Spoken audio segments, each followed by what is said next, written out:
welcome, welcome. It is good of you to visit our camp once again. May you find here all that you seek.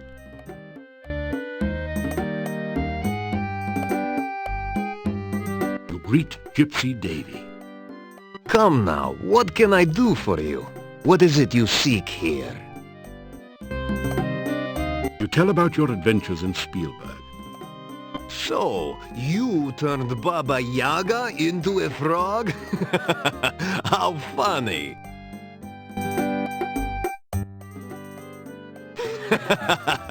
Is it not great to feel the music in your blood and dance the night away? The life of a gypsy is sometimes very sweet. I have been fine. Hunting has been poor lately, but yesterday we pulled down a large deer. It was good to taste fresh meat again.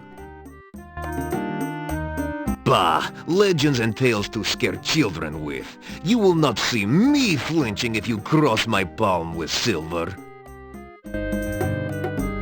We have been in this camp for nearly 5 years.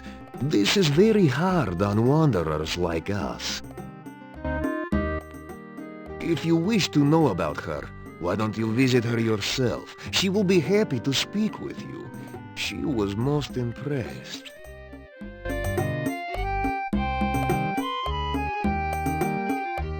The gypsies generally... I have seen in a vision that you have a friend in need, a stranger to this land like yourself. You speak with him in this room at the inn. This friendship will send you on a very strange quest. Perhaps at another time we will speak more of this. It is a real pleasure to speak with you again. You tell about some of your adventures.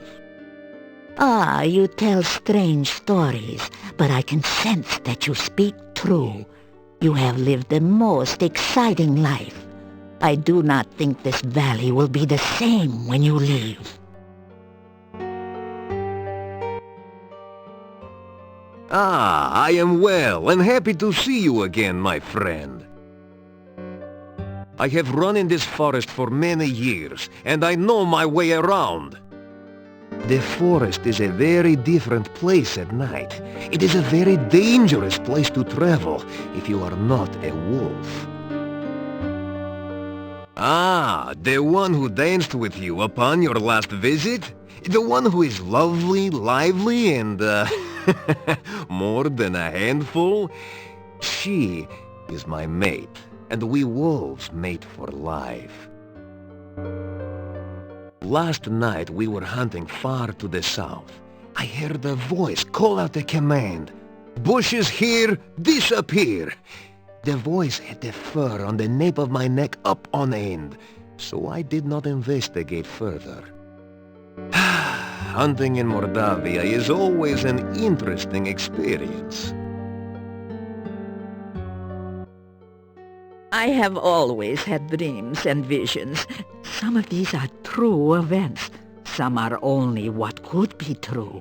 These visions are, like most dreams, clouded in mists. Their meanings, too, are very shadowy. If you wish to learn of your future, allow me to look into the cards.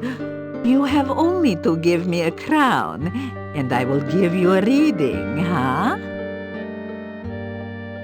I am the leader of this pack, and I wish I could lead them from this valley.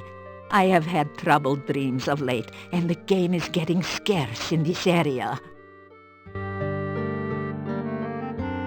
Many are the kinds of the dead which do not rest. Some are harmless, some most helpful, but most are extremely dangerous. Some, like the Rusalki, are victims of crimes. Others, like the Wraiths, are the spirits of criminals who cannot rest.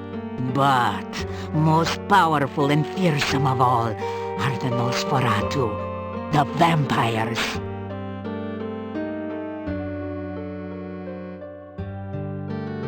The Rusalki are the spirits of drowned maidens. Some are the victims of accidents, and others were the victims of murderers. They retain their physical bodies and try to drown all who approach them. There is said to be a Rusalka in the lake to the east.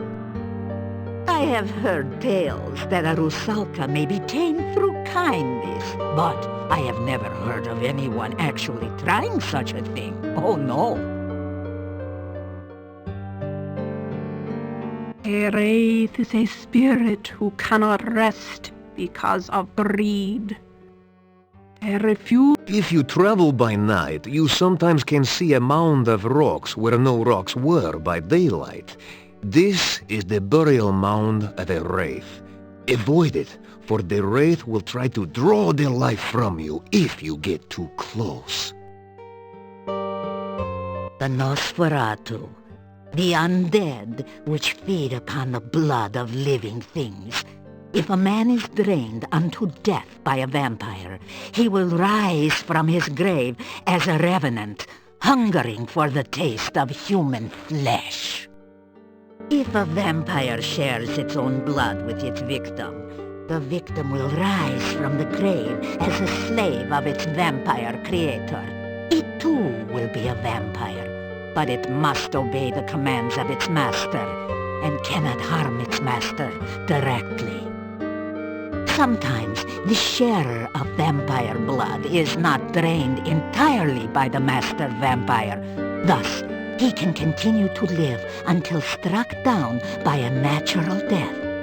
Then he will rise from his grave. The old rulers of this land, the boyars of the castle, were the Borgov family. They ruled this land for as long as my people remember. The last boyar was a strange man, so it is said. What became of him, I do not know. Only that the son left the valley in shame and horror.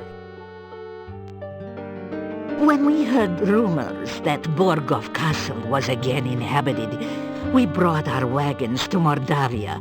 We thought perhaps the old boyar's son had returned, and we could trade with him again. We met with the gatekeeper, who said that the Borgov family was dead. Oh, the castle was now owned by a distant cousin who promised to protect this valley as a true boyar. So we did some trading with the gatekeeper, but never saw signs of this Borgov cousin. Soon after this, the rain started to fall, and we were trapped here.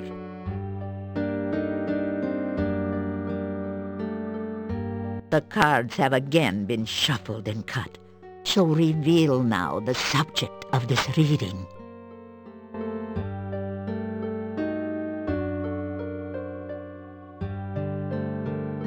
This reading is of the ill-omened man, and now we shall learn more of his purpose and past. The next card you turn shall show the distant past.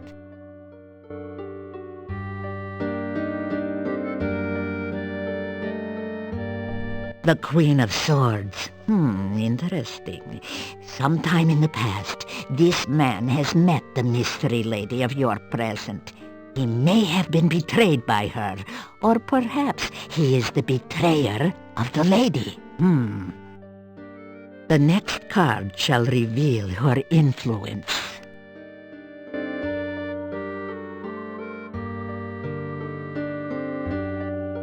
Ah, the magician.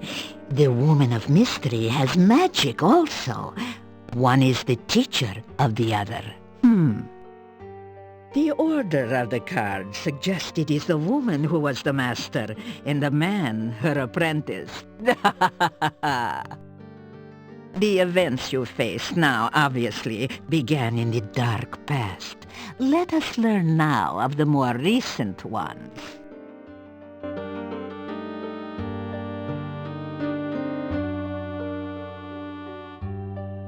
Aha, this is your own influence upon the man.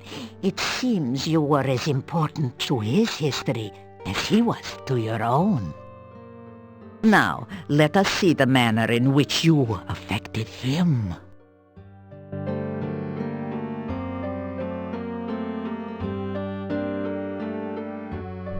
Death, the card of transformation. You are the agent of this man's failure and loss. You altered his life irrevocably.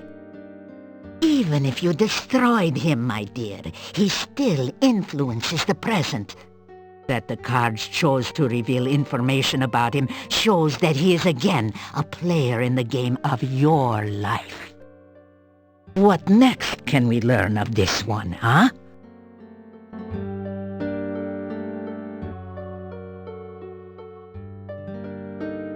In the present, the Eight of Swords. This is the card of conflict and domination.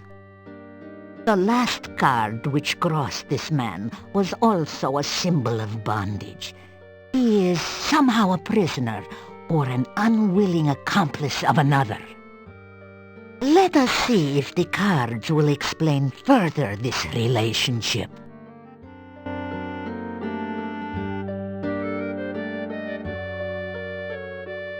This is the card of conflict and struggle.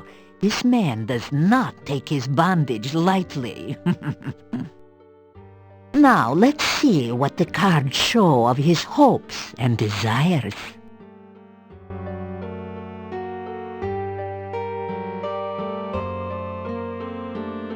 The Chariot represents triumph and vengeance.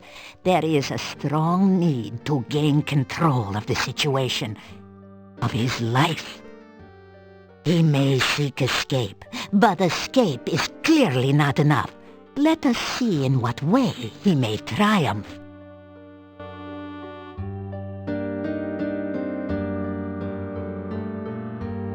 Oh, this time the devil is inverted. The meanings may differ, but this is a card that bodes no good whichever way it lies. Your man clearly seeks release, but with that freedom, he will also seek revenge. Whatever or whoever binds him now cannot contain him forever.